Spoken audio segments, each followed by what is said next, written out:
శంకరాచార్యుల వారు పరదేవత దగ్గరికి వెళ్ళారు, అమ్మవారి దగ్గరికి. అమ్మవారు సంతోషించి సౌందర్య లహరి చేతిలో పెట్టింది. పట్టుకెళ్ళవయా శంకరా అంది.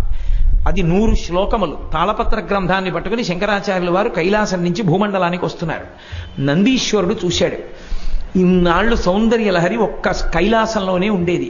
ఇప్పుడు భూమి మీదకి వెళ్ళిపోతే కైలాసం గౌరవం తగ్గుతుంది, భూమి మీద కూడా సౌందర్య లహరి ఉందని. కాబట్టి ఇది దక్కడానికి వీల్లేదని 2 కొమ్ములతో పరిగెత్తుకొచ్చి శంకరాచార్యుల వారి చేతిలో ఉన్న పుస్తకంలోని తాళపత్ర గ్రంథాల్లో కొన్ని తాళపత్రాలు లాగేశాడు. మిగిలినవి శంకరుల చేతిలో ఉండిపోయాయి. 59 శ్లోకాలు ఉన్న తాళపత్రాలు వెళ్ళిపోయాయి, 41 ఉండిపోయాయి. శంకరుడు కించిత్ బాధపడ్డారు, అమ్మ ఇచ్చిన దాంట్లో కొంత భాగం పోయింది అని. అప్పుడు అశరీరవాణిగా అమ్మవారు పలికింది, శంకరా, నందీశ్వరుడి చేత ఎందుకు తీయించేశానో తెలుసా?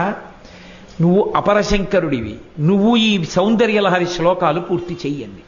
వెంటనే శంకరాచార్యుల వారు ఆ నందీశ్వరుడు తీసేసుకున్న 59 శ్లోకాలు తాను పూరించేశాడు. పూరించి మొత్తం 100 శ్లోకాలని తీసుకుని భూమండలానికి తీసుకొచ్చారు.